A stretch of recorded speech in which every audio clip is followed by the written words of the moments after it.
Ladies and gentlemen, Dave Chappelle.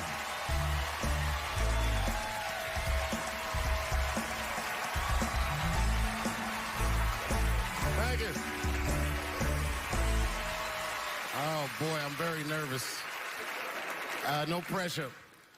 During the Civil Rights Movement, I can't read what's on the teleprompter. Some about black America and white America. There's black Americans and there's white Americans. We're all one America. So if you don't mind, this is not live, is it? I imagine whatever I say, you could just edit it out. Let's try it a few ways. Lou, are you in the booth? I am. All right, good. You know what, Lou? Let's just play around with it and see if we can get it right and get this clip package on, and then let me go home, all right? You got it. All right. Ready? All right, count me in. 5, 4, 3, 2, 1. Wu-Tang. I'm just with you, Lou. Let's do it again. We're gonna do it again. We'll get it right. Here we go, Dave. 5, 4, 3, 2. You know, when I was a comedian starting out in Washington, D.C., right here in this city, 1988, I'll never forget this. It was a comedy club owner that banned profanity from his comedy club. He said it offended his audience, and this was a cause of major concern for all the comedians in the circuit. And we all called a meeting, and we had the owners come, and it was the club owners, and it was the comedians. It was the classic labor dispute. The club owners laid out their case. There cannot be profanity in these clubs because that offends people. And there's a comedian who's still a good friend of mine to this day. He lives right here in Washington, D.C. He stood up and he said, he's black, I should tell you, because it's important to the story. He says, I use profanity because I live a profane lifestyle. He says, I don't have an insect infestation in my house. I have roaches.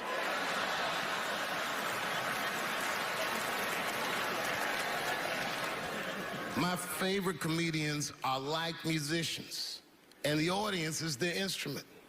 And the music they make is your laughter. And that's the laughter that I scored my entire life to. So now, some of my favorite American comedic composers. Thank you. When I lose my job, I lose my man. Treats me like a dog. He called me a dog.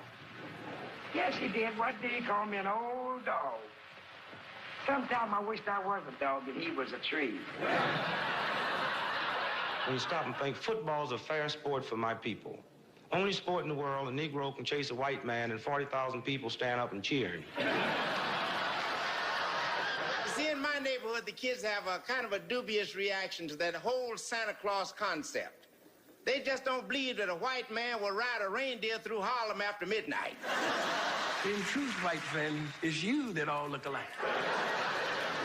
But look at the black people around you. We all different colors. Black walnut, burnt almond, chocolate mocha, pecan, vanilla, yellow, mellow, light, bright, and damn near white. We come from the first people on the earth. You know, the first people on the earth were black people.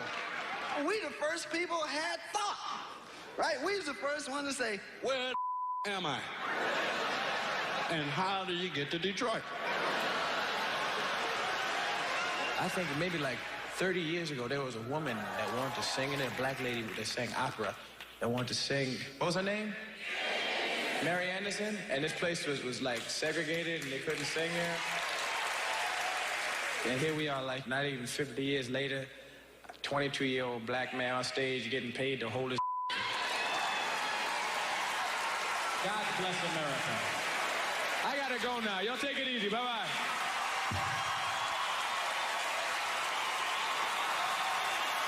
Janelle Monáe, Will Smith, Common, Gladys Knight, and John Legend when we continue. Yeah, man. You ladies are right. To be honest with you, your lives look terrifying to me. They do, man. I know nothing about being a woman, but I know fear. Yo, I used to live in New York when I was 17. And I couldn't even pay my bills. You know what I did to make money? I used to do shows for drug dealers that wanted to clean their money up. One time I did a real good set, and these motherfuckers called me in the back room. They gave me $25,000 in cash. I was probably 18, 19 years old. I was scared. I thanked them profusely. I put that money in my backpack. I jumped on the subway and started heading towards Brooklyn at 1 o'clock in the morning. Never been that terrified in my life. Because I never in my life had something that somebody else would want. I thought to myself, Jesus Christ, if motherfuckers knew how much money I had in this backpack, they'd kill me for it. Then I thought, holy shit. What if I had a pussy on me all the time?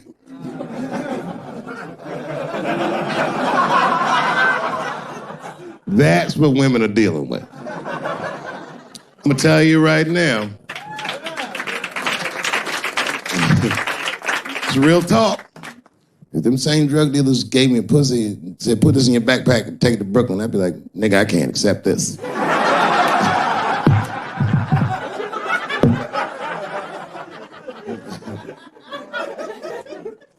I empathize, man, you know. Everybody gets mad because I say these jokes. But you understand that this is the best time to say them. More now than ever. And I know there's some comedians in the back. Motherfucker, you have a responsibility to speak recklessly. Otherwise... New York Times said that Louis C.K. jizzed on his own stomach. You know, I've busted a lot of nuts in my day. None of them were newsworthy.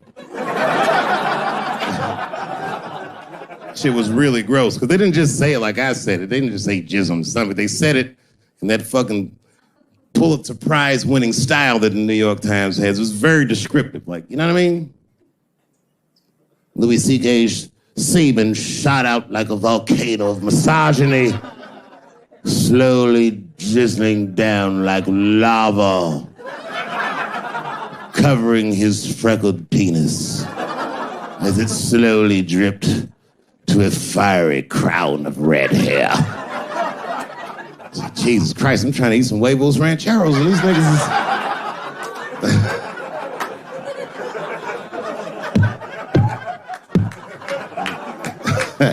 And you know, the tough part, being a comedian, knowing the motherfuckers, everybody comes up to me like, did you know? Did you know what Louis was doing? No, bitch, I did not know. The fuck you think we talk about at the comedy club? Hey, nigga, how was the weekend? Great, man. I was just jerking off in faces and coming on my own stomach, having a good time. You know how this business is. No, I didn't know. They act like we sit around like Grease. Tell me more, tell me more. Dixie, put up a fight. Dun, dun, dun, dun, dun, dun, dun, dun, dun, dun. Sorry, I don't know the choreography, but you get the point. You get the point. She was intense. But Louis was like the turning point. I mean, you know, all these allegations are terrible. Louis was the only... I shouldn't say this, but fuck it. His allegation was the only one that made me, like, laugh. Well, if you think about it, because all his friends is reading it, and he's jerking off, and he's surprising people. He's surprising me.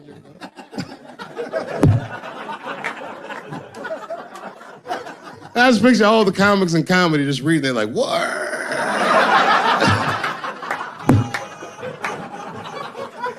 It's terrible. I know it's terrible. I'm sorry, ladies. You're right. You are right. But at the same time, I mean, you know what I mean? I don't know. Jesus Christ, they took everything from Louis. I was like, I don't know, it might be disproportionate. I can't tell. I can't tell. This is like where it's hard to be a man. One lady said, Louis C.K. masturbating in front of me ruined my comedy dreams. Word? Well, then I dare say, madam, you may have never had a dream. Come on, man, that's a brittle spirit.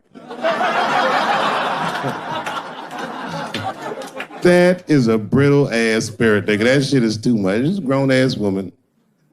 You know what this shit is like? It's like COINTELPRO. You know what that is? It's a program that the FBI had under J. Edgar Hoover. In this program, one of the many things they did was they would track the sexual habits of anyone they considered an enemy of the state. It was a live button. That's why they got all these fucking sex tapes with Martin Luther King fucking bitches. But lucky for us, he actually had a dream. You think if Louis C.K. jerked off in front of Dr. King, he'd be like, I can't continue this movement? I'm sorry, but the freedom of black people must be stopped. I didn't know this nigga was gonna pull his dick out and jerk off like this. I just thought we were gonna get a couple of drinks and chill. Show business is just harder than that. Them women sounded like, I hate to say it, y'all, they sound weak. I know it sounds fucked up, I'm not supposed to say that, but one of these ladies was like, Louis C.K. was masturbating while I was on the phone with him. Bitch, you don't know how to hang up a phone?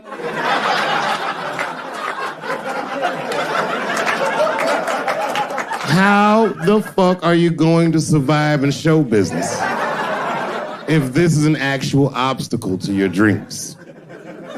I know Louis is wrong, ma'am. I'm just saying I'm held to a higher standard of accountability than these women are. Don't forget who I am. Don't forget what I am. I am a black dude. It's good to celebrate people when they're still. You know, you don't wanna wait when somebody has passed away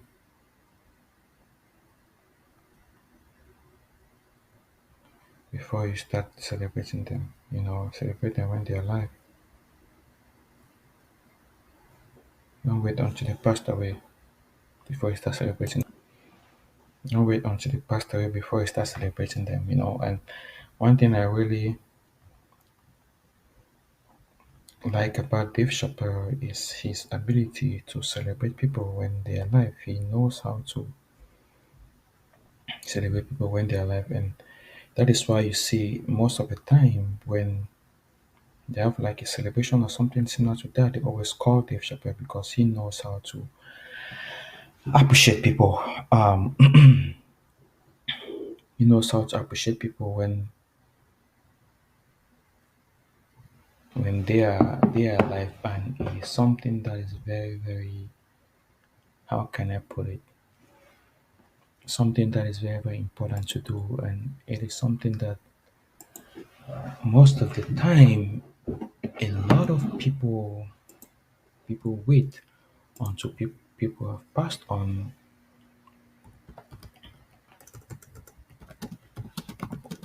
before they start before they start celebrating them.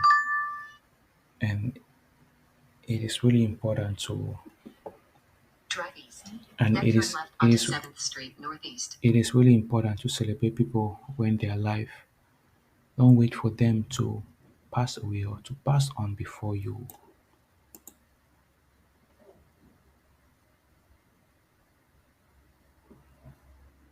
Don't wait for them to pass on before you celebrate them. You know, celebrate them when they're alive. Give them the credit, the the admiration when needed, when they are still alive. Don't wait until they have died, then you start celebrating them. And one thing I really really respect about Dave Chappelle is him celebrating people, celebrating people when they're alive, and not when they pass on. You know, and you can see how comedy plays a lot in uniting people because you see a comedian talking a joke, you can find white and black people laughing at it. And another thing too that really really helped in uniting people after comedy was also um another thing that really helped in uniting people after comedy was also sports. Sport sport played a great role.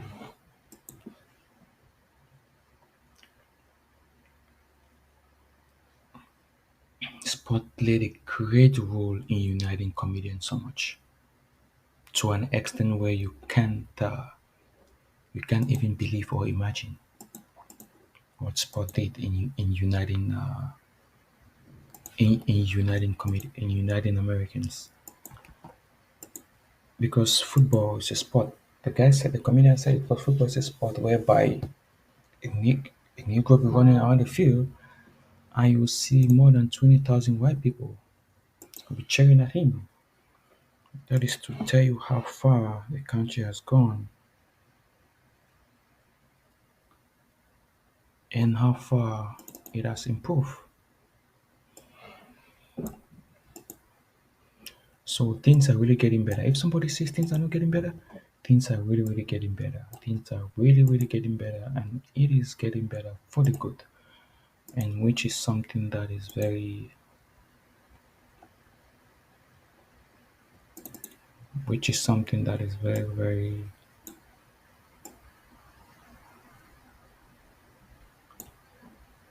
which is something that is very, very important. That is very, very good.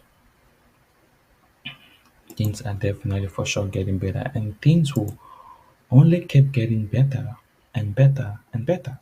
Because this is unity is power, unity is strength, unity is key. Without unity, a nation won't be able to move forward. Without unity, the people won't be able to move forward. So they need unity.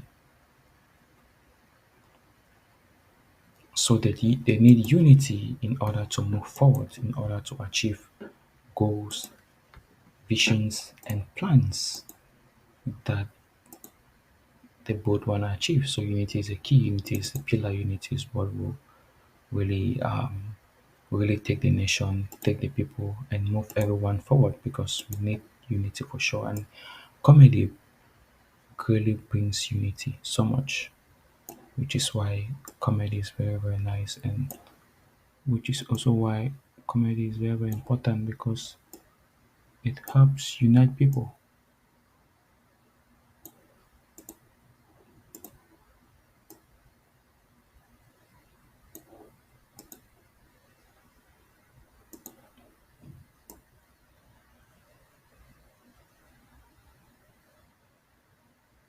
Because it helps unite people, and we really need unity in this age that we're living in. We really need so much unity, because without unity we can't be able to move forward. Unity is the backbone or the pillar of us moving forward to the next.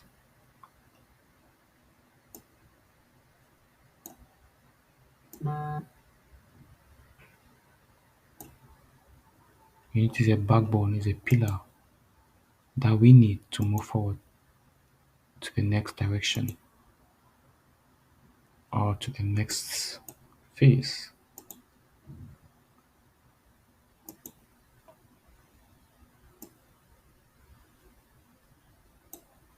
to the next part in life. And because without unity, we won't be able to move forward. Unity is a key, unity is a goal.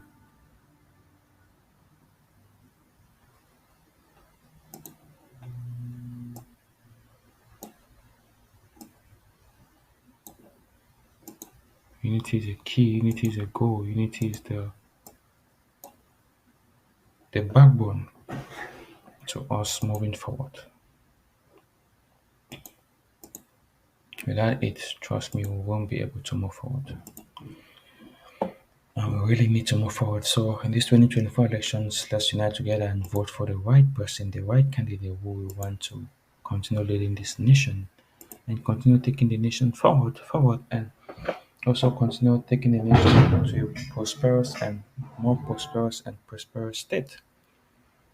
America greatly needs that.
So we really need that.